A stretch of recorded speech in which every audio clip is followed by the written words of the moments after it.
Hello guys, how are you today? I hope everyone's doing well. So today I'll be explaining the mechanics quiz of term 1 week 9.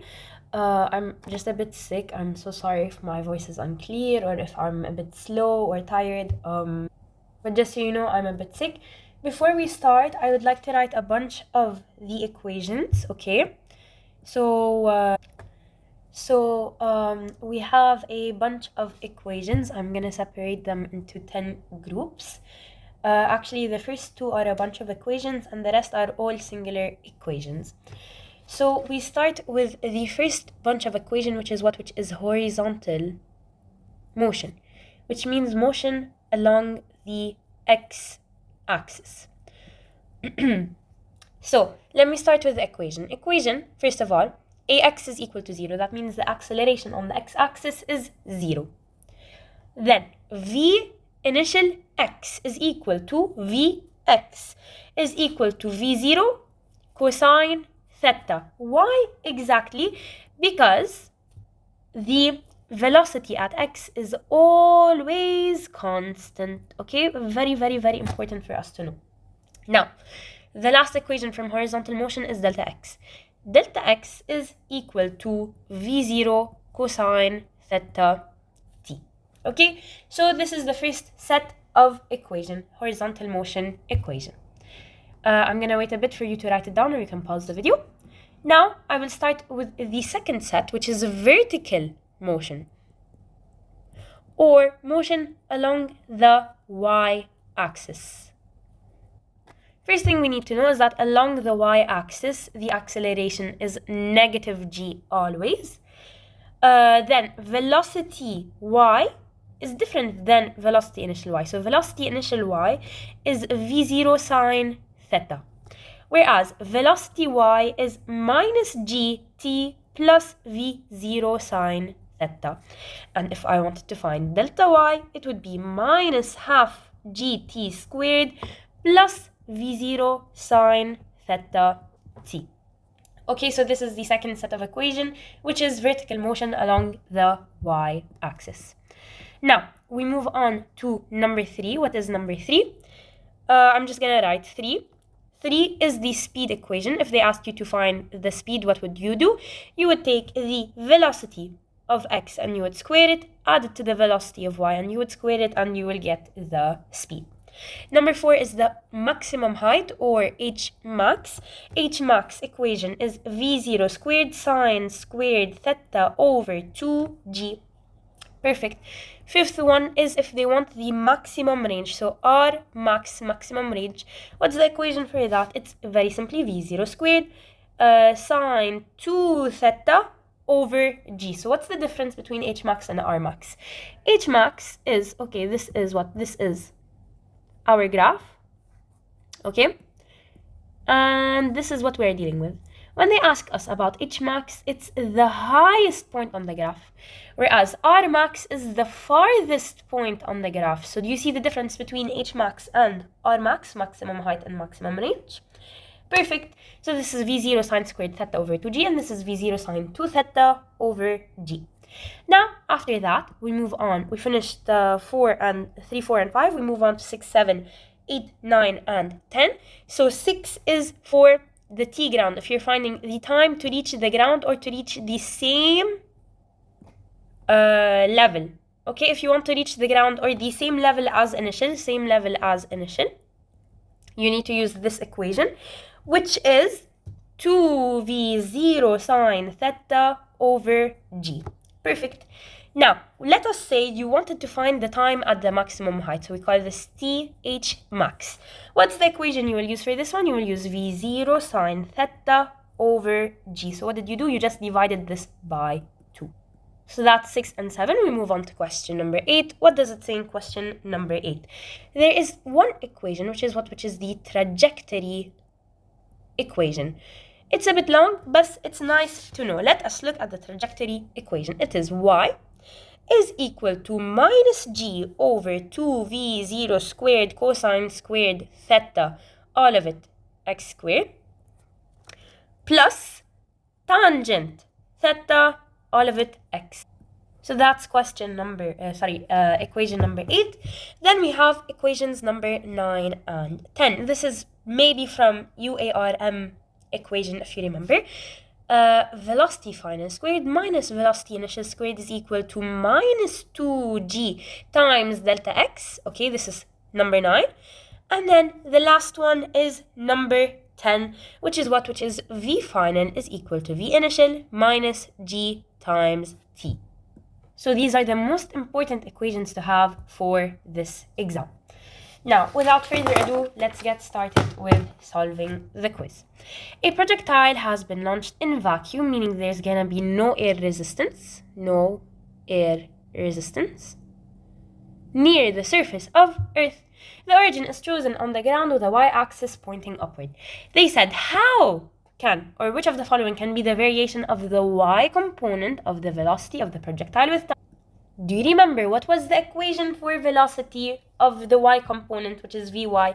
Do you remember it was vy is equal to minus gt plus what? Plus v0 sine theta. What does this mean? This means that vy, if we were to plot it, what would it be? We're dealing with a vy t graph. We know v0 sine theta, we can replace it by v0y. So this is the velocity initial, meaning that it will start at a certain point. It has a certain velocity.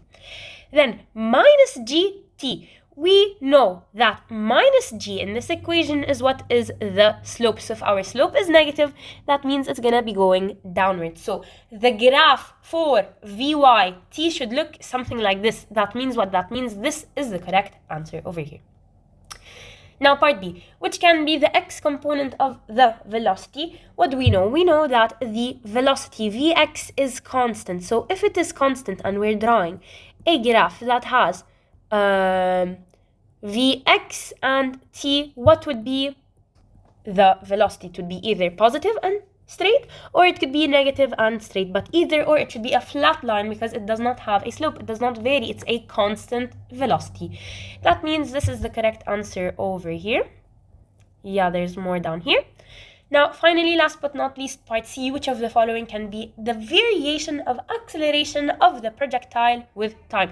So now we're dealing with an acceleration time graph. So this is acceleration over here and this is time. So what do we know? We know that ax is equal to 0. So we're definitely not going to be using ax, right? Or if we did use it, it would be like this. It would be on the 0 line. And then ay, where would it be? ay is minus g. ay is minus 9.8. So it would be all the way over here. So the variation of acceleration of projectile with time should look something like this, right?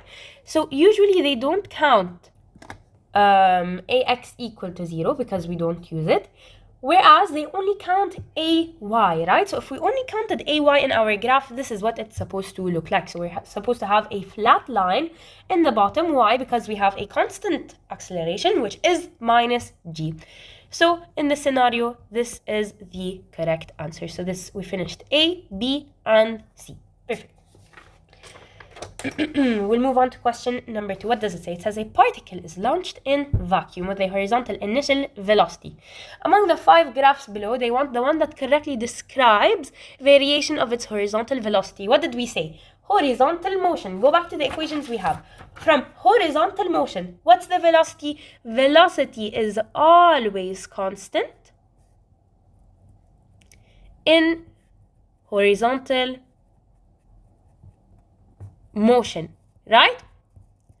So that means which of the graphs will we choose? We'll not choose this graph, we won't choose this graph, and we won't choose this or this. Why? Because in all of them, the velocity is varying. Whereas we're dealing with a horizontal velocity, what should happen? It should be constant. It should be not changing. So this is why figure B is the correct answer.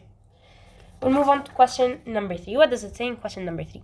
The figure below shows 2 billiard balls, A and B, on a horizontal table. A is given a speed of 0.5 meter per second, directed 31 degrees north of east. At the same time, B is given a speed of 0.8 meters per second, directed 65 degrees north of west. What is the speed of B relative to the speed of A? So what are we going to do in this equation first? We are gonna resolve. what does it mean to resolve? Well, very simply, let us draw what we have like right in front of us, right in front of our eyes. Let us draw what we have. We have B. Okay, let's say it's from the origin. Both of them are from the origin. We have B going 0.8 meters per second, and the angle here is 65 degrees. Then what do we also have? We also have A. A is going 0.5 meters per second, and the angle here is 31 degrees. So what do we mean when we say resolve? Very simply, we cannot deal with the forces like this. We cannot deal with we cannot deal with the speeds or velocities like this. We cannot. So what do we do in this scenario? We take them back to the x and y axis. So how do we take them back to the x and y axis? We very simply resolve.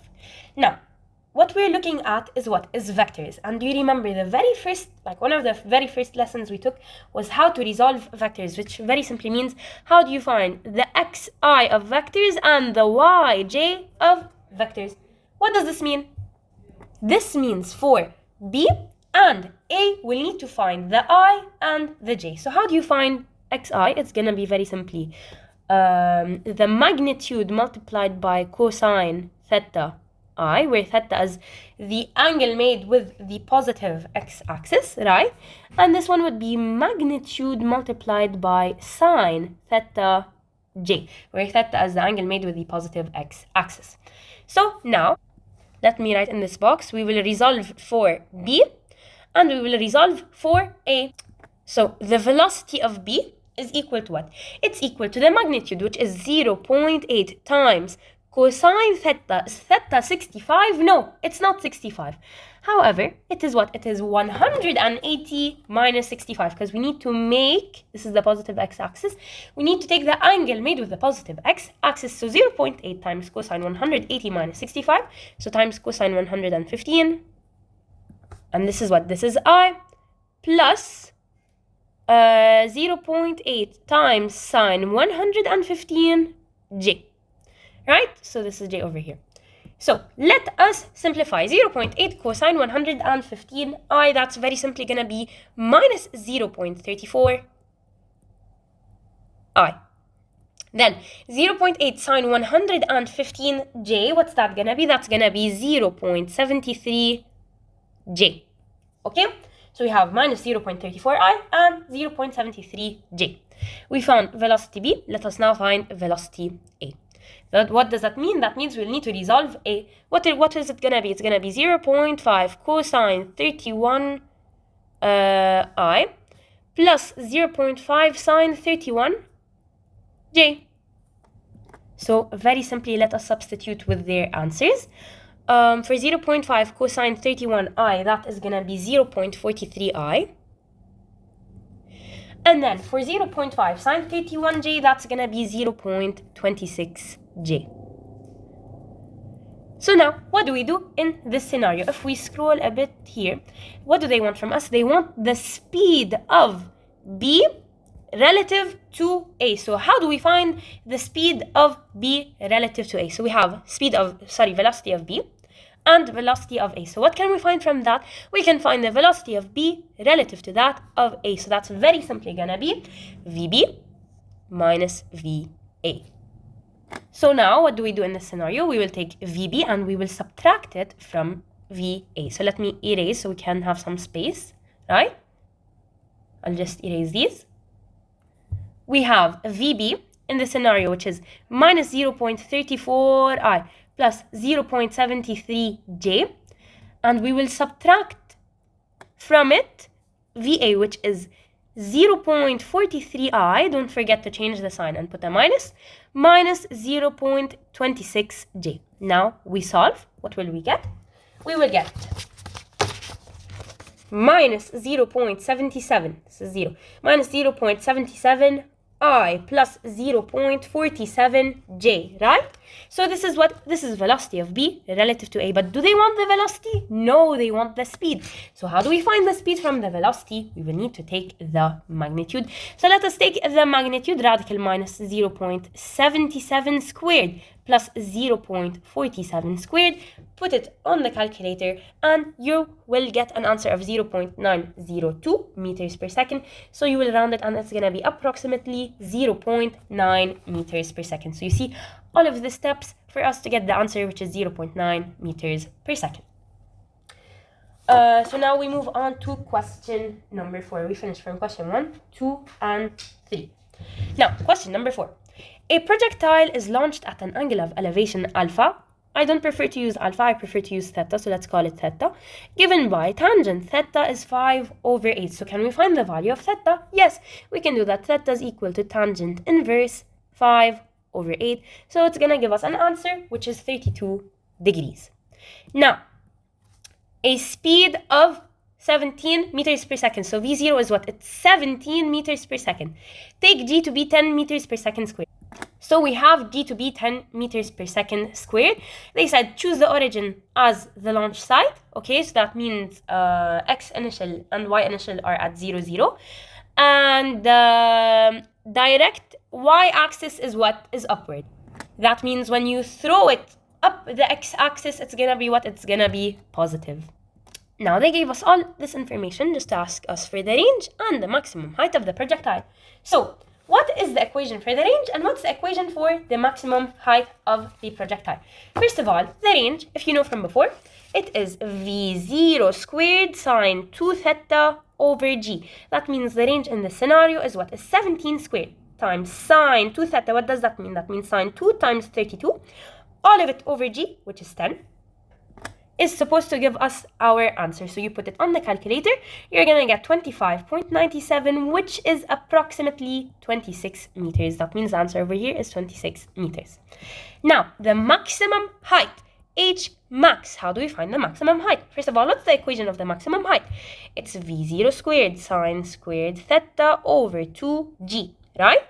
So it's going to be 17 squared sine 32 squared, okay, you can put it on your calculator as sine 32 squared over 2 times 10. So of course, you will put it on the calculator, you will get 4.05, so you need to round it to be approximately 4 meters. Because what do they want them to? They want them to the nearest integers.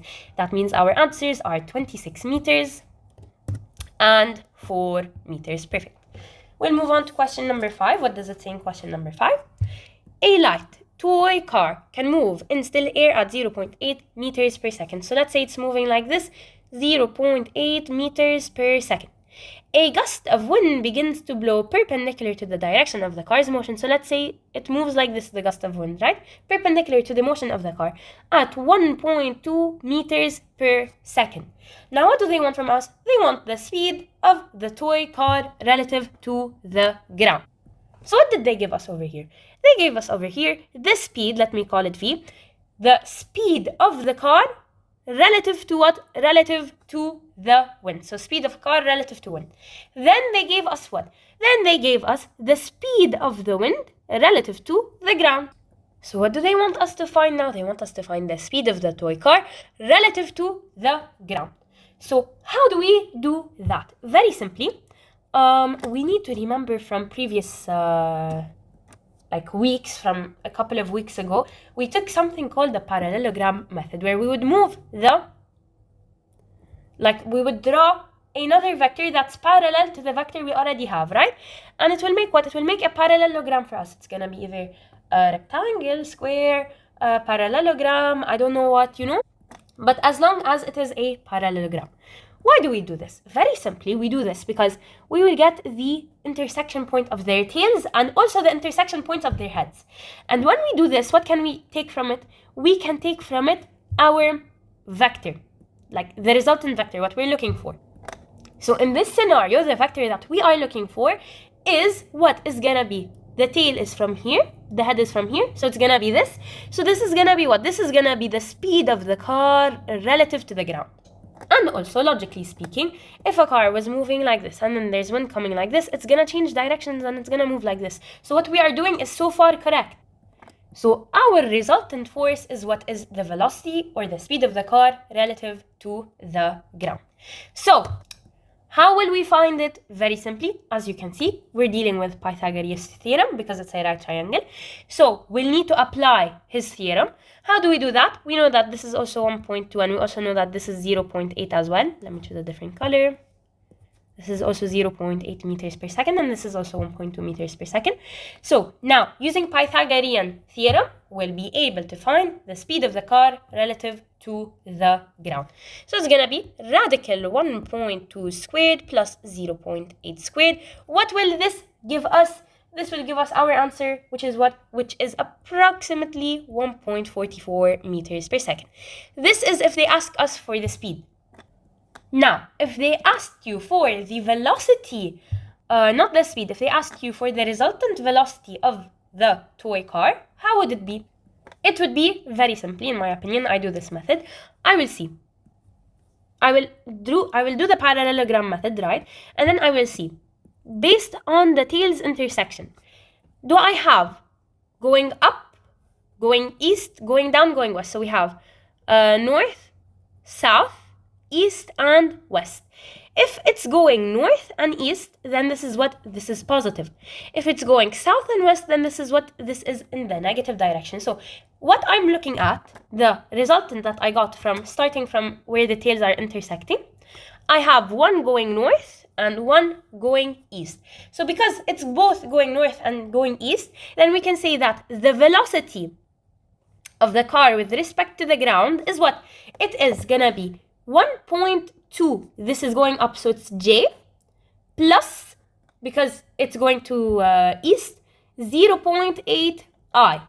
So this is if they asked you for the velocity and not the speed. But because they asked us for the speed, what did we need to do? We needed to do the parallelogram method, and then we needed to find the resultant by Pythagoras theorem. Yeah, of course, you can find the velocity like this, of course, and then after that you can apply the magnitude rule to find the speed, and you will get the exact same answer, which is 1.44 meters per second. Now we move on to question number 6. What does it say in question number 6? Okay, perfect. So question number 6, I need to go down in this question, so I will require from you guys to write down all of the given or everything that I'm boxing, okay? A stone is thrown from the top of a cliff with a speed of 15 meters per second. So this is what V initial is equal to 15 meters per second. And an angle of 30 degrees. So theta is equal to 30 degrees. The path followed by the stone is illustrated below. The total time of flight of the stone is 5 seconds. So this is what the time is, 5 seconds, right? Assume that air resistance is negligible and use G to be what? G is 9.8 meters per second. So you need to write down every single one of your given. I'm gonna give you like 2 seconds to write it down. Okay, so that was 2 seconds. Now I'm gonna go back and I'm gonna solve. I have everything in front of me. I can even go up to the graph again if I want to solve anything. So what did they say? They told me they wanted the initial vertical component. What does it mean, vertical component? This means on the y-axis of what? Of the stone's velocity. So they want velocity y, but because it's initial, there's a 0. So go back to the equations you have. What is the equation to find velocity initial y? It's very simply velocity initial times sine theta. So in our scenario, velocity initial is 15 times sine theta in our scenario is 30, so we will put it on the calculator and we will get it to be 7.5 meters per second. Okay, so V0y is 7.5 meters per second.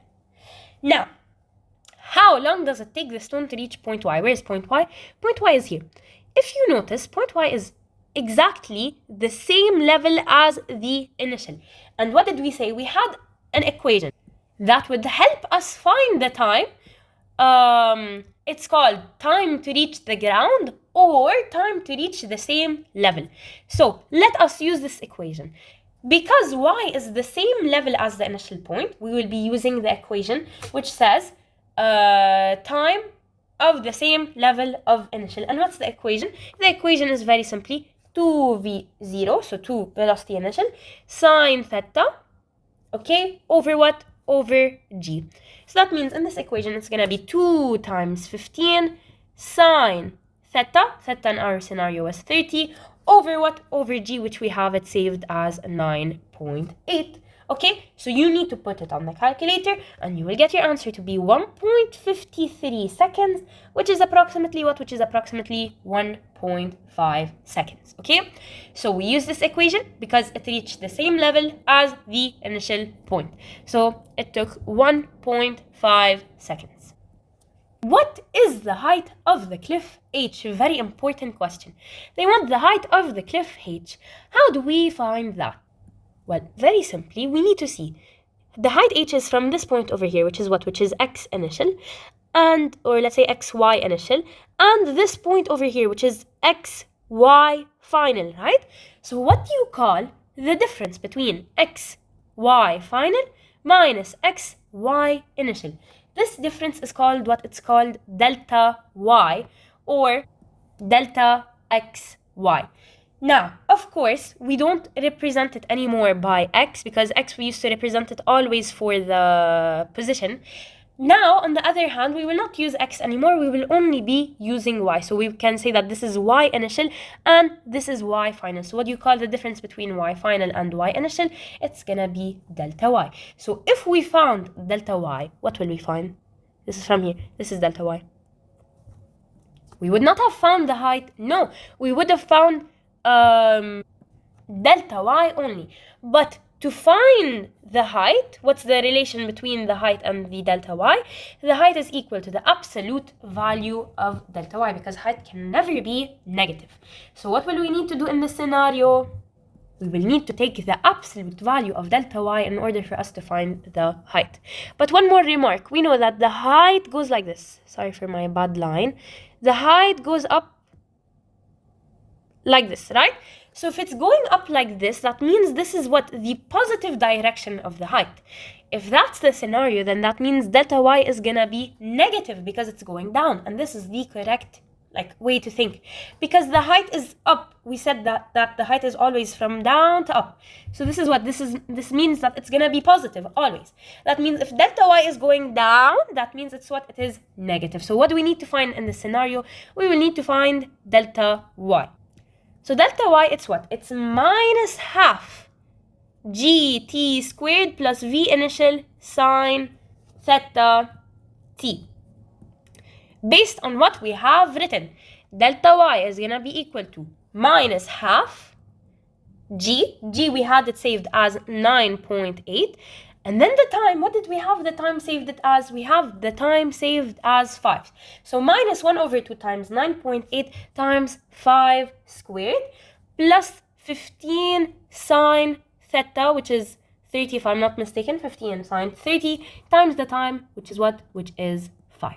So put it on the calculator, solve it, you will get that delta y is minus 85. And we said that because it's going down, it needs to be negative. But is this the height? No, this is not the height. How do we find the height? Height is equal to absolute value of delta y. That means height is equal to minus 85 in absolute value. So it's going to be what? It's going to be 85. That means the height of the cliff H is what? It is 85 meters. Perfect. We move on to question number 7. So let us see in question number 7. A golf ball is projected upward with a launch angle of 15 degrees. So here theta is 15 degrees and an initial speed of 72. So V0 is 72 meters per second. Use G being 10 meters per second. This is G. We need to have it known. So what did they say? They said the time that will take for the golf ball to reach the top of its trajectory. What did we say? What does it mean, the top of its trajectory? Top of the trajectory means that it's h max. So if they're asking for the time at the top of the trajectory, then they're asking for the time at h max. And what's the equation for the time at h max? It's very simply v0 sine theta over g. So if you substituted the values, it would be 72 sine 15 over what? Over 10. Put it on the calculator, you will get 1.86 seconds, which is approximately 1.9 seconds. We move on to part B. What does it say in part B? The maximum height attained by the golf ball. Now they want us to find what? They want us to find H max. How do we find H max? very simply it's gonna be what? It's gonna be V0 squared sine squared theta over 2g. So it's gonna be 72 squared sine 15 squared over 2 times 10. Put it on the calculator. So 72 squared times sine 15 squared over 2 times 10, that will give us an answer of 17.36, which if you round it is approximately 17.4, sorry, not seconds, meters. 17.4 meters. And just like that, we found what? We found H max and TH max. So it's gonna be 1.9 seconds, and we have two 17.4s, but it's okay, 17.4 meters. Okay, perfect. We'll move on to question number 8. What does it say in question number 8? It says, a falcon is flying west, right? So how's the falcon flying? He's flying west. This is the falcon. And then a wind starts to push south, and then a wind comes and then starts pushing the falcon south. Perfect. They said, if the speed of the falcon is 105 meters per second, right? And the speed of the wind is 10 meters per second, what would be the speed of the falcon relative to the ground? Well, very simply, what did we say we would do in this scenario? We would play, and we would do what the parallelogram method, which is that you draw parallel lines that are on the other side, like on the edges of the values, right? And we will get a parallelogram. Now from this, what do we link? We link tail with tail and head with head. So this is our resultant vector. And logically speaking, if the falcon was moving to the west and then a wind came and pushed him like this, he will directly move and he will be flying like that, right? This is logically speaking. So what do we do in this scenario now? I actually prefer, instead of doing Pythagoras theorem, to apply what I said before, is that if it's north, east, southwest, if it's north and east, it's positive. If it's west and south, it's negative. And we will get what? We will get the resultant velocity, right? So the velocity of the falcon to the ground is what?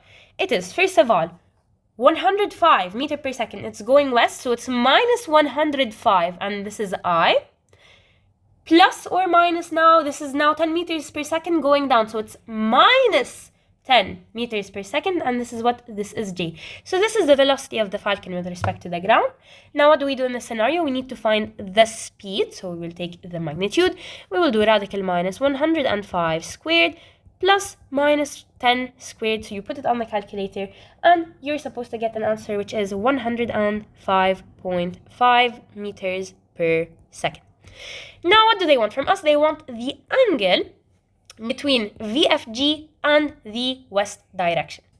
Now, logically speaking, when we were doing vectors, right, let me draw just a table like this. When we were doing vectors, what would we do? We had a vector like this. We would find the angle theta, and we would add 180 to it, right? Now, the angle theta that we are looking for, it's made with the positive x-axis, so it's made with the east direction. So now they're telling us that they don't want it with the east direction. They want it between VFG and the west direction. So what do we need to do in this scenario? We don't need to add 180. It's just going to be this angle over here. Okay? That means when we are looking for the angle, because they want it with the west direction and not the east direction, you're going to do tangent inverse y over x, and even though x is negative, we will not add 180, okay? So it's gonna be tangent inverse y, which for us was minus 10, over x, which is minus 105. Even though it's negative, we don't need to add 180, so you will put it on the calculator and you will get it to be approximately 5.5 degrees. So this is 105.5 and this is 5.5 degrees. We move on to question number 9. What does it say in question number 9? A boat is trying to cross a river in which water is flowing eastward, right? So how's the water flowing? Eastward at 3 meters per second. Okay, the boat is moving relative to the water at 10 meters per second due north. Now what do they want us to find? They want us to find the magnitude of the boat's velocity with respect to the shore and the direction of the boat's velocity with respect to the shore. So do you remember? What did we say?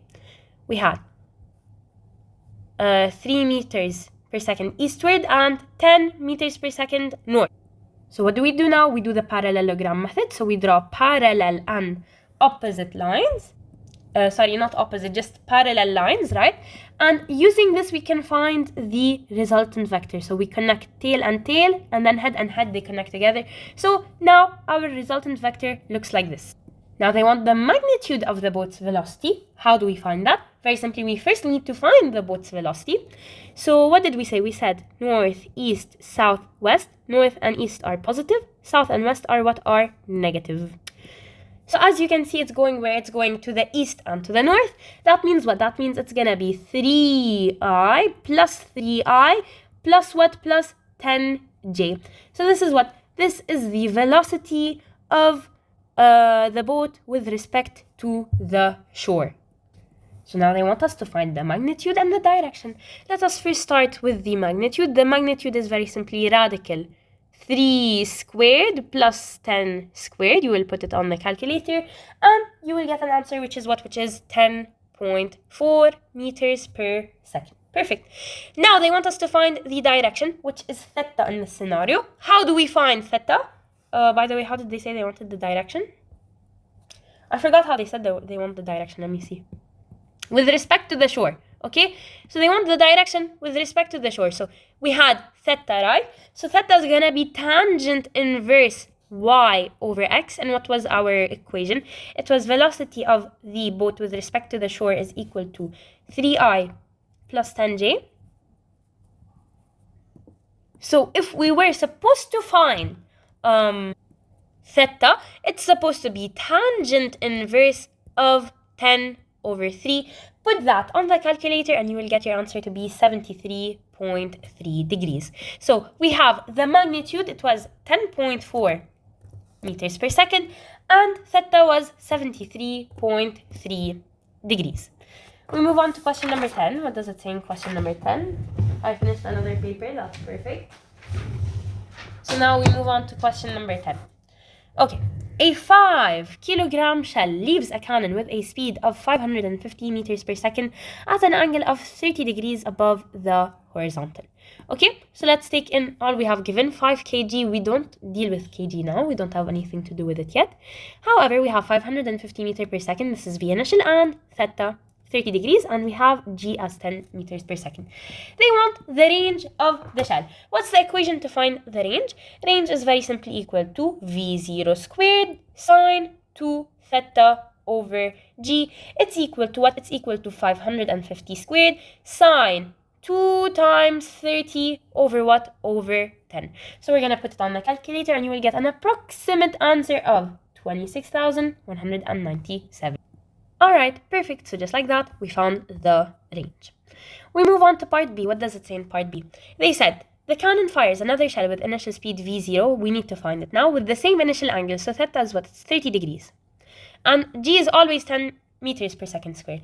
It takes 3 seconds to hit the ground. So t ground equals what? Equals 3 seconds. 0.4 meters below its projection. What does this mean? This means delta y is 0.4 meters below. So below means negative. So minus 0.4 meters of projection. So how do we find the velocity initial? v0. We very simply need an equation that will relate delta y, t ground, and theta. So always in the exam, if they give you more given, you need to use the equation that has most of these given. Why? Because it's gonna give you the most accurate answer, okay? So this is why instead of using the equation of t ground, it's gonna give us an approximate answer. We don't need an approximate answer. We need it to 1 decimal place. So this is why we're gonna use the full equation, which is what? Which is delta y is equal to minus half gt squared plus v0 sine theta t, right? Now we just need to substitute our values. Delta y is minus 0.4 minus half g, which is 10 t squared, so minus half times 10 times 3 squared plus v0, which we need to find, times sine 30 times what? Times 3. Right? So what do we do now? We just move this to the other side. When we move it to the other side, what are we going to get? We're going to get 44.6 is equal to v0 sine 30 times 3. So move sine 30 times 3 to the other side. You will get v0 is equal to 44.6 over sine 30 times 3. So that's going to give us an answer which is approximately 29.7 meters per second. So as you can see, we got what? The 1 decimal place value, whereas if you did it with t ground, you would get it to be what? A whole number, which is not what they want us to find. So over here, it's what? It's 29.7 meters per second. Now we move on to part II, which is to find what? To find H max. How do we find H max? What's the equation of H max? Very simple. Equation of H max is what?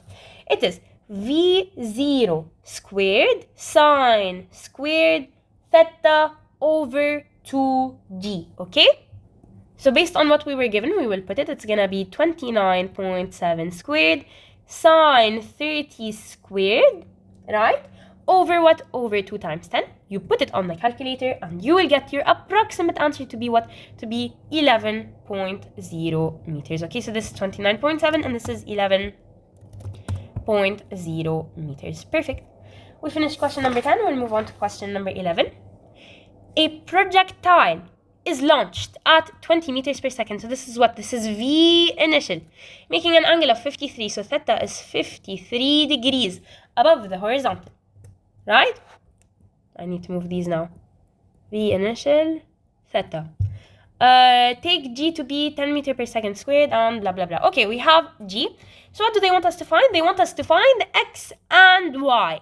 So in this scenario, what do they mean by x and y? Because they took the origin as the initial location, x and y in this scenario means delta x and delta y. This is only the case if they took the origin as the initial point. So when they're telling us to find x and y, they're telling us to find delta x and delta y. So how do we find delta x? Delta x is very simply equal to V0 cosine theta t. So it's going to be 20 cosine 53 times the time t, which we don't have. So it's going to be what? It's going to be very simply 12t. We don't have here any value and we don't have here any value, so we're going to put it as 0 and 0. We move on to delta y. What does it say in delta y? What's the equation to find delta y actually? Delta y is minus half gt squared plus v0 sine theta t.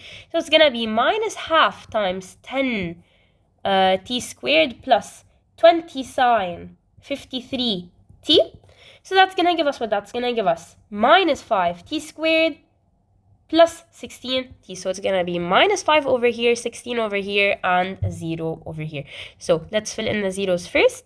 So we have 12t for the first one, and for this one it's minus 5t squared plus 16t plus 0. Perfect. Just like that, we finished part A. Let's move on to part B. What does it say in part B? In part B, it says they want the time the projectile remains airborne. What does it mean, airborne? Very simply, when they say airborne, that means they're talking about t ground. So what do we need to find in this scenario? We need to find t ground. So how do we find it? What's the equation of t ground? It's very simply 2v0 sine theta over g. So it's going to be 2 times 20, of course we have it written, times sine 53 over 10. We put it on the calculator and we will get an approximate answer of 3.19, which is approximately 3.2 seconds. We move on to part C. What does it say in part C? The range of the projectile, or the horizontal distance it covers before it hits the ground, to 2 significant figures. What does it mean before it hits the ground? That means when the time is equal to what? Is equal to 3.2 seconds. This is before it hits the ground. But actually for us in this scenario, the time is insignificant because they're asking for the range. So the range does not have time in its equation. In fact, the equation of range, sorry, I put the wrong R. The equation of range is what? It's V0 squared sine 2 theta over G, right? So it's gonna be 20 squared times sine 2 times 53 over 10, right? So that's going to be approximately 38.4 meters, but they wanted the 2 significant figures, so we will round it to 38 meters, okay? So very simply, this is going to be what? This is going to be 38 meters. Okay, so A, B, and C done. We'll move on to question number 12. Perfect. A river flows due north. Let's draw what's happening. It flows due north with a speed of 1.2 meters per second. A man rows a boat across the river. Okay, the river is 1,000 meters wide. The man decides to row the boat with a velocity of 2.4 meter per second due east. Okay, so this is 2.4 meter per second due east. How far north? This is a very, very, very important term. How far north of his starting point will the man be when he reaches the opposite bank? What does this mean? How far north? This means they want us to find x north or y north. Actually, north is on the y-axis, so we don't say x of north, we say y of north. So, let us find the y of north. How do we do that?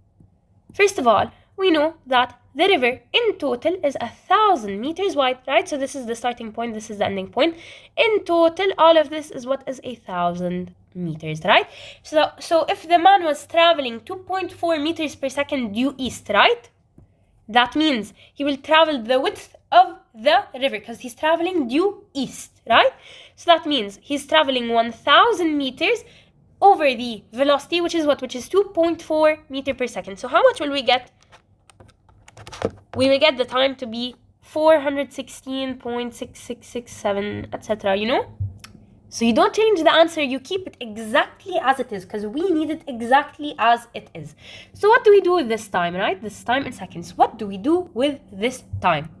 Very simply, this time is the exact time that the man travels, but with the speed of the river, right? So we're gonna take this exact time and we're gonna multiply it by the speed of the river, which is what? Which is 1.2. So if you multiply this time by 1.2, you will get what? You will get 500 meters, right? So how much far up north will he end? He will end up to be 500 meters north, okay? Now, what did they say? They said in which direction relative to east, okay, that means they want us to take it from the positive x-axis, which is east, should the rowboat be headed in order to search a point on the opposite bank directly east from the starting point. So they want very simply what they want the direction, which is theta, right?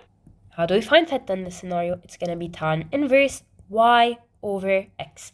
So in this scenario, let's find our y, let's find our x. It's north and east, so they're both positive. That means it's going to be 1.2 j plus 2.4 I, right? So if we're doing y over x, it's going to be what? It's going to be 1.2 over 2.4, right? And don't forget the tangent inverse.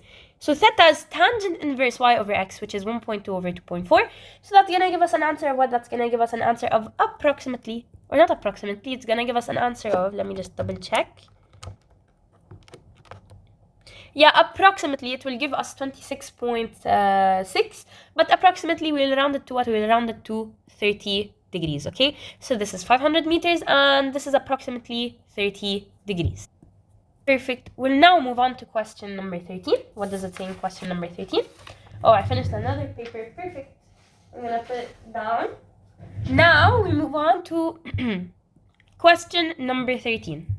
So, a body of mass 5 kg, we don't need this, it's irrelevant, is thrown upwards with with initial speed of 20 meters per second. Take g to be 9.8 meters per second. So they did not give us theta. If they don't give us theta, then directly we assume that theta is 90 degrees. Why? Because they said it's thrown upwards. So if it's thrown upwards, that means what? That means that it's probably going to be with an angle of 90 degrees. So if they don't tell us, we assume that theta is 90 degrees, okay? So the highest point, of course, if they told us upwards that it's 90 degrees, and if they told us that it's thrown eastwards, then theta is what? Theta is 0 degrees. So let me just infer that this is upwards, and this is eastwards, right? So this is eastwards. Now, what do? They want the highest point that the body reaches. So in this scenario, yes, they are asking us for h max.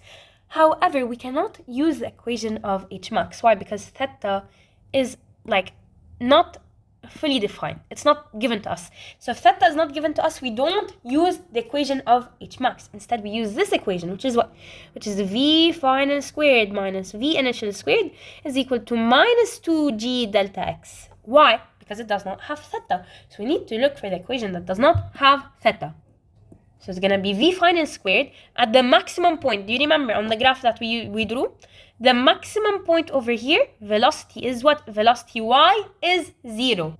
So if that's the scenario, then that means velocity final, because it's at the highest point of y, is what is going to be 0. So 0 squared minus the initial speed, because again, we're throwing it upwards. That means velocity y initial is how much? Is 20 meter per second, so 20 squared, is equal to minus 2 times g. What's g in the scenario? It's 9.8 times delta x. And using this, we'll be able to find delta x. So minus 400 is equal to minus 19.6 delta x. So then delta x is equal to 20.4. And actually, guys, I doubted my answer for a bit, but it turns out you can use Hmax equation. So they told us what? The highest point that the body reaches is what? Hmax. So we can use the Hmax equation. My bad. I didn't think to try it. So then I tried it after this and it works. Okay. So what's the Hmax equation? It's v0 squared sine squared theta over 2g.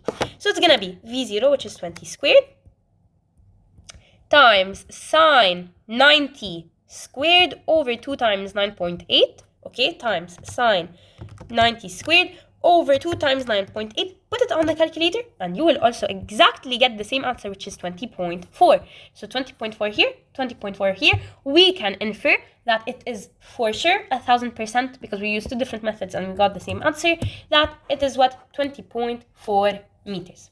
Now, the time to reach this altitude. Using this, again, I used two methods because I didn't think to also use Thmax.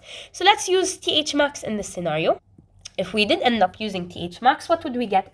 Thmax is v0 sine theta over g. So it's going to be 20 sine 90 over 9.8. So 20 sine 90 over 9.8. That's going to be what? That's going to be 2.04, which is approximately 2.0 seconds, because they wanted to one decimal place. So 2.0 seconds. This is if you use the time of Hmax, or you could use the other equation which we have, okay? If you remember this equation, it was equation number 10. V final is equal to V initial minus GT, right? So V final, which in our scenario is 0 because it's at the maximum height, okay? 0 is equal to V initial, which is 20 minus 9.8 times T. Move it to the other side. Minus 20 equals minus 9.8 T. So T is equal to minus 20 over minus 9.8, which is basically 20 over 9.8, which is the exact same thing, which is 2.0 seconds. So we got the same answer in both methods. So that means it's 1000% sure correct. Now, part C. They want what? The time it takes to reach half the maximum height. There's no equation directly to get T half of maximum height. You can't divide this by 2. It's wrong if you divide it by 2, right? Why is it wrong, actually? Very important question. Because look, this is what's happening. We threw it up and then it comes down, right? So at some point on the top, V0 is what? V is going to be what? It's going to be 0, right? Now, this is Hmax, right? This Hmax, what happens? It's only one point in where there's Hmax. But if we said half of the maximum height, let's say this is half and this is half. There's 2 points where it is what? Half of the maximum height. So this is why they specified for us the first time. That is why we cannot solve it using like Thmax divided by 2. It's wrong. Very wrong to solve it this way. Instead, how are we supposed to solve it? We're supposed to solve it using delta y. What is for us Hmax? Hmax for us is 20.4. So half of Hmax is going to be 10.2, right? Perfect. So half of Hmax is 10.2. It's equal to, this is what? Delta y. Perfect. Now what's the equation? Delta y is minus half gt squared plus v initial sine theta t, right? That means 10.2 equals minus half 9.8 times squared plus 20 sine 90, which is 1. So we're going to not put anything. T. Now, what can you do? You can move this to the other side. You will get a quadratic equation. So 0 is equal to minus 4.9 t squared plus 20t minus 10.2. Put it on the calculator, mode 5, 3 minus 4.9, 20 minus 10.2. You will get your answers, which are first time being 3.48 seconds and second time being 0.6, let's say, seconds. Now, they wanted what? They wanted the first time. So logically speaking, will it reach 3.48 seconds first or 0.6 seconds first? For sure, it will reach 0.6 seconds first. That means the answer over here is 0.6 seconds. Perfect. Now we move on to question number 14. What does it say? A ball is projected at 25 meters per second, v initial, with angle of elevation theta being 37 degrees. The axes are chosen to describe the motion, blah, blah, blah. And g is what? 10 meter per second squared. What do they want? The speed of the ball in the topmost point. So what do they want? They want v at the topmost point. But remember, this is projectile motion. So even though we know that v in the top is 0, it's not v, it's vy that's 0. Why? Because if you remember the very first question, we said that vy is what varies, it has an acceleration, whereas vx is always constant. So we need to find the value of vx, and then we will take the magnitude of both velocities in order for us to find the speed of the ball. Okay, so that means vy for sure is 0 and vx is constant, which is v0 cosine theta. So 25 cosine 37, what's that going to give us? That will give us an answer of 20. So now the speed of the ball in the topmost point is radical 20 squared plus 0 squared, which will give us an answer of what? Of 20 meters per second. So we already have it over here as what? As 20 meters per second. We move on. Oops, my bad. I don't know what I put over here. We move on to part II. Okay. The greatest speed attained by the ball while it's airborne. They want the greatest speed attained by the ball. Very simply, what you need to know, the greatest speed attained by the ball is always the initial speed because it's the steepest. Okay, so the greatest speed attained by the ball is usually the steepest speed, which in our scenario is always the initial speed. So as you can see, this is steep, right? It's steeper than this, than this. Wait, let me draw it a bit better. This is way steeper than this, which is steeper than this, which is steeper than, you know? Actually, let me explain it better. This is steeper than what? It's steeper than this over here. It's a bit less tilted. Then this is 0. Then after 0, what do we have? We have it to be more tilted and then more tilted like this. So as you can see, it's always the initial and final velocities. Okay, but like they're the same in all scenarios, initial and final. If you tried to find final velocity, it would be the same as initial velocity, right? So the greatest speed attained by the ball while it's airborne is always what? The initial velocity. Now, we move on to part B. What does it say? It says the trajectory of the ball. What is the trajectory of our ball?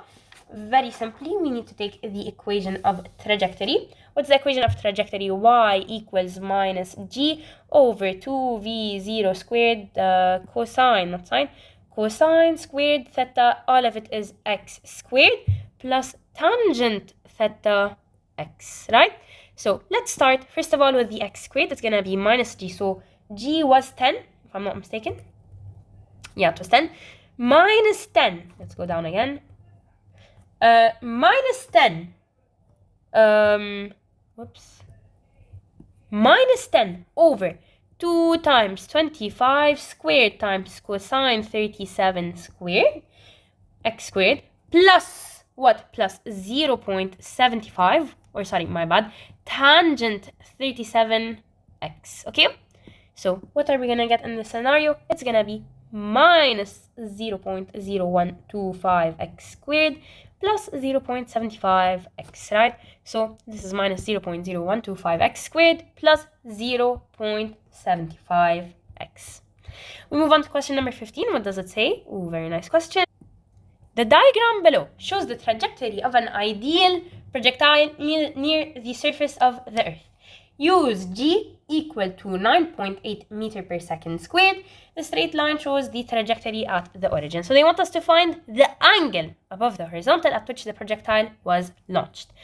How do we find that? Very, very simply. They gave us the values on purpose. Why? Because they knew we're supposed to do something like this, which is, let's say I took this value over here. This is 95. If you don't know how to do scaling, you should know. For example, this is from 0 to 20, right? And how many slots do we have? 1, 2, 3, 4 slots, including the 20. You don't include the starting one, okay? So this is 4 slots, including 20, right? So it's 20 minus 0 over the 4 slots. So that's going to be 20 over 4, so 5. So that means each one is 5. That's 5, 10, 15, 20. Right? So that means from here it's 80, 85, 90, 95. Perfect. Now for the x-axis, let's also do the scaling. This is from 0 to 2, and we have 1, 2, 3, and 4 lines, 4 dashes. So it's 2 minus 0 over 4. So each dash is representing 0.5. So if that's 95, then this is 2.5, right? Now, if you want to take more extra accurate measures, you can take over here 60, and this is what this is, if I'm not mistaken, 1.5. Okay? So what do we do in this scenario? Because it's passing through the origin, right? Even though we cannot like fully assure that, we can directly take the angle to be what? It's a right triangle, right? So this is what? This is all 95, and this is all 2.5. So we'll be able to find the value of this angle, because this is the angle that we need, angle theta, right? We'll be able to find it by doing what? By doing the opposite over the adjacent. And which of the following from SOHCAHTOA? SOHCAHTOA. Which of the following is gonna help us with opposite and adjacent? It's tangent. That means tangent theta is equal to what? Is equal to opposite over adjacent. So it's equal to 95 over, for example, which was 2.5, right? So if we did that, what would we get?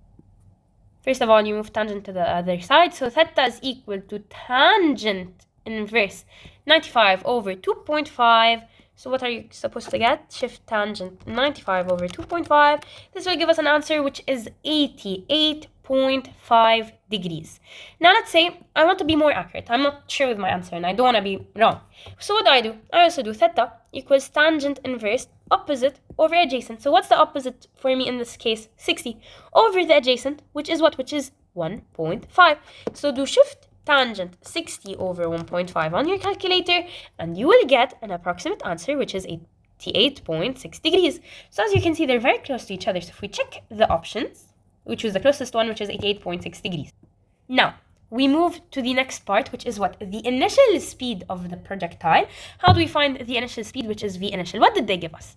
They give us the projectile motion. From this graph, we can deduce the maximum height, h max, and we can produce the range, the maximum x, or like the maximum range. And what's the equation for each of them? We know that for h max, it's h max equal v0 squared sine squared theta over 2g. And for r max range, it is what? It is v0 squared sine 2 theta over g.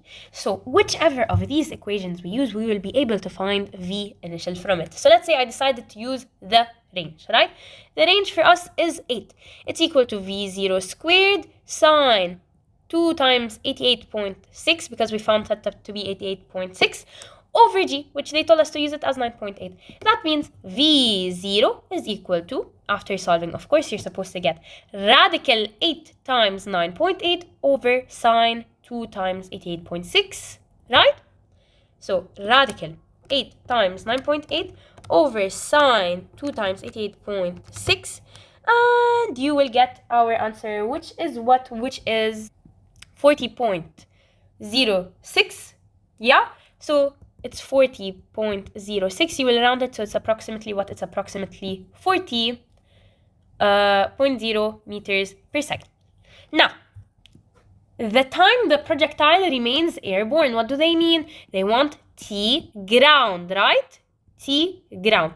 Now we have what? We have all of the factors to find T ground. What's the equation of T ground? Very simply, T ground Right, so what's the equation of t ground? The equation of t ground is 2v0 sine theta over g. So it's 2 times 40 times sine 88.6 over 9.8. You put it on the calculator, you will get 8 point, how did I read that as 18? 8.16. So it's approximately what? It's approximately 8.2 seconds, right? So 8.2, so you're gonna round it, so it's approximately what? 8 seconds. The time that the projectile remains airborne. Perfect. Now we move on to question number 16. No, it's lagging. It's gonna take us another hour now. Perfect. Now we move on to question number 16.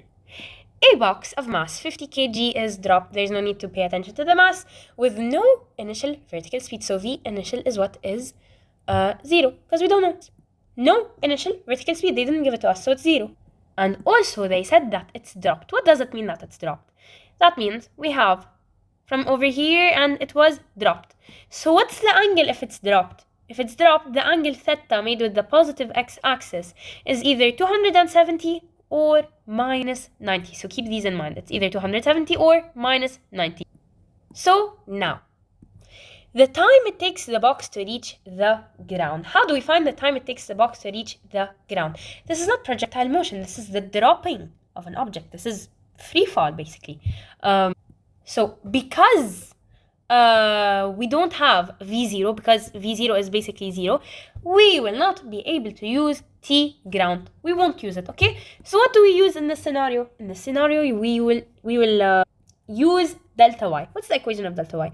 Delta y is minus gt squared. Sorry, minus half gt squared. My bad. Minus half gt squared plus V0 sine theta t. Right? So for us, what do we know? We know that delta y is equal to minus half g, they told us it was 10, right? Times the time squared, they did not give us time, so times time squared, plus v0, which is 0 sine 90, sorry, minus 90 times the time. Anything multiplied by 0 is 0, so this goes bye-bye. Now we're left with delta y is equal to minus 100 and, minus half 10 times t squared. Now, what can we say? They told us that the height was what? The height was 120 meters. So, if this is the box, right, and it's falling down, it's dropped, and it's falling down 120 meters, right? It's not falling down positive 120 meters, it's falling down negative 120 meters. Why? Because the height, let's say the height of this is 120 meters, right? This height is going upwards, whereas the box is falling downwards. So if it's falling downwards, that means it's going to be negative 120 meters, right? So that means for us, delta y is going to be minus 120 is equal to minus half times 10 times t squared. So you'll move this to the other side. You will get it to be 24. So 24 is equal to time squared. You do radical here. You will get the time is approximately 4.9 seconds. So to one decimal place, it's 4.9 seconds. Now, how do the horizontal distance traveled by the box before it reaches the ground and horizontal distance traveled by the airplane compare? We know that. So what are we comparing? We're comparing horizontal distances, right?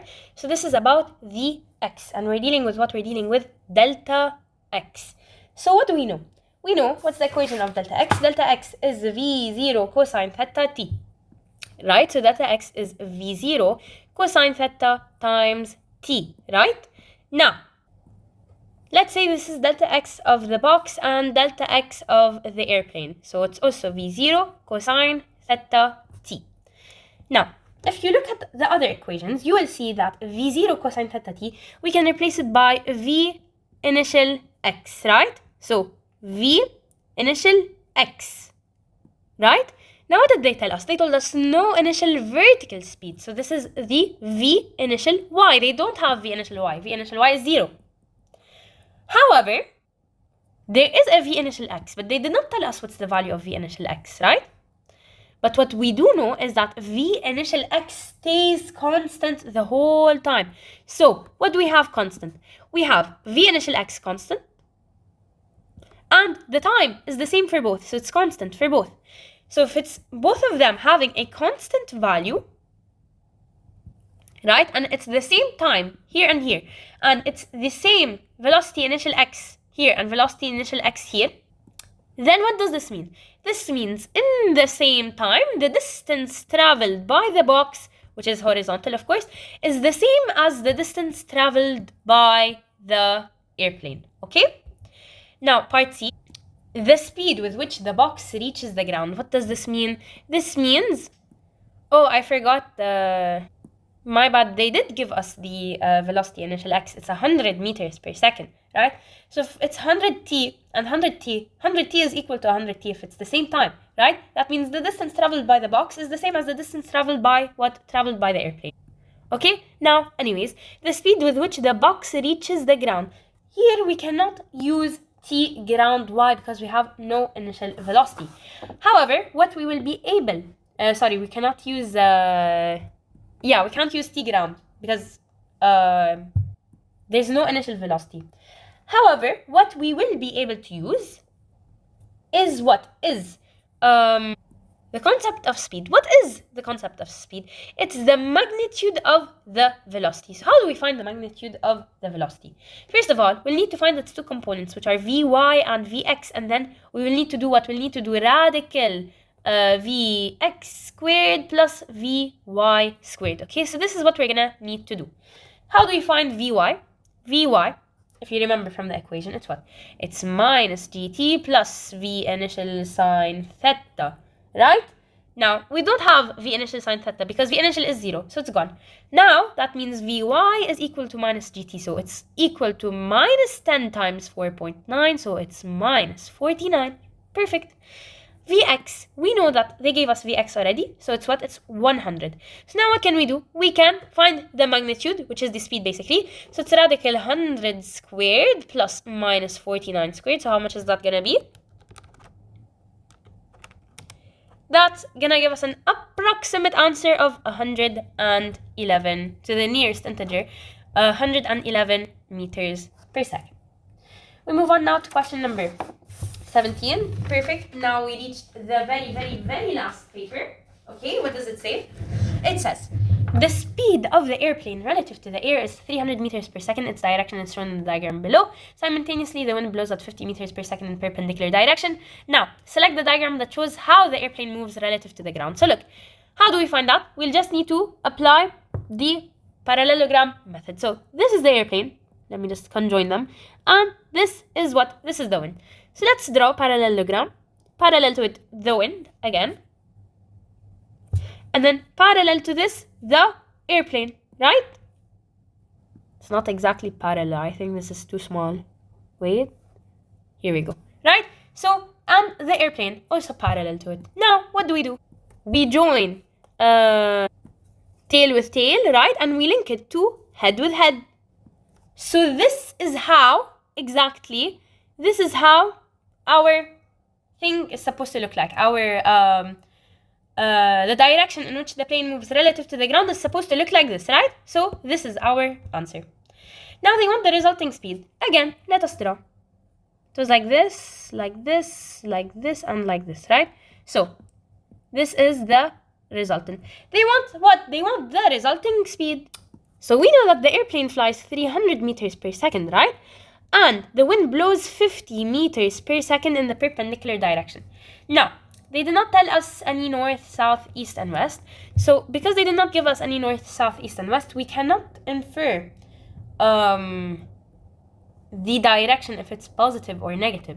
So instead, what are we gonna do? We're gonna apply Pythagorean theorem, right? Because this is a right triangle, and we can find the hypotenuse using Pythagorean theorem. So it's gonna be radical 50 squared plus 300 squared. So what's that gonna be? So that's gonna be 304, approximately 304 meters per second. So to the nearest integer, 304. Perfect. Now, finally, the very last question. A swimmer moving at 2 meters per second perpendicularly to the bank of the river tries to cross it. The width of the river is 250, right? And the speed of the current in the river is 0.6 meters per second. So, as you can see, the width of the river is 250 meters. And a swimmer, he's trying to move to the other side and he's going at 2 meters per second. So what's the time that he's supposed to travel, right? What's the time it takes the swimmer to cross the river? It's gonna be very simply 250, which is the distance, over the velocity. So distance over velocity will give us time. So it's gonna be 250 over 2, which is 125 seconds. Now, the distance the swimmer covers as she crosses the river. Notice they did not say distance to the east or distance to the north. No, they said the distance the swimmer covers in general, in total. This means the total distance she travels. So we already have the time, which is 125 seconds. So let us now find the total distance she travels. How do we do that? We need to take the total speed. How do we find that? We need to do the magnitude. So it's going to be radical 2 squared plus 6 squared, right? So that's going to be what? Radical 2 squared plus 6 squared. That's going to be 6.324. Okay? Just multiply this value by what? Multiply this exact value by 100 and... Oh, sorry, my bad. It's not 6 squared, it's 0.6 squared, okay? So radical 2 squared plus 0.6 squared, my bad. It's supposed to be 2.08806, etc., whatever. Keep it as it is, the exact same value. Now, what do you do to this? You will multiply it by what you will multiply it by the time that we found in part A. So times 125, and you will get the total distance that she travels to the nearest integer to be 261 meters. Now, what if they said that they want to find the distance she travels to the east, right? So how much will she travel to the east? We already have the time, 125. We will very simply multiply it by the speed she travels to the east. So 125 times 0.6, she would have traveled 75 to the east. Okay, now this is one way to find it. Another way to find it would be what? Would be to find the speed that she travels to the east. Sorry, the distance she travels to the east, which is 75. And we know the distance that she travels to the north, which is what? Which is 250 meters. And we can find the resultant speed, which is what? Which is... Actually, it's not like this. Actually, we need to do parallelogram method. So the resultant speed is going to be like this, okay? So we can find the value of... sorry, not the resultant speed, the resultant distance. We can find the value of the resultant distance by very simply doing what? Doing Pythagorean theorem as well. So this would be what? Radical 250 squared plus 75 squared. And you'll just put it on the calculator and you will also get 261 meters. So we can agree that it's 125 seconds and 261 meters. Let's submit and hopefully we don't have any mistakes. And perfect, thank God we don't have any mistakes. Thank you guys for watching. I hope you enjoyed and have a wonderful day.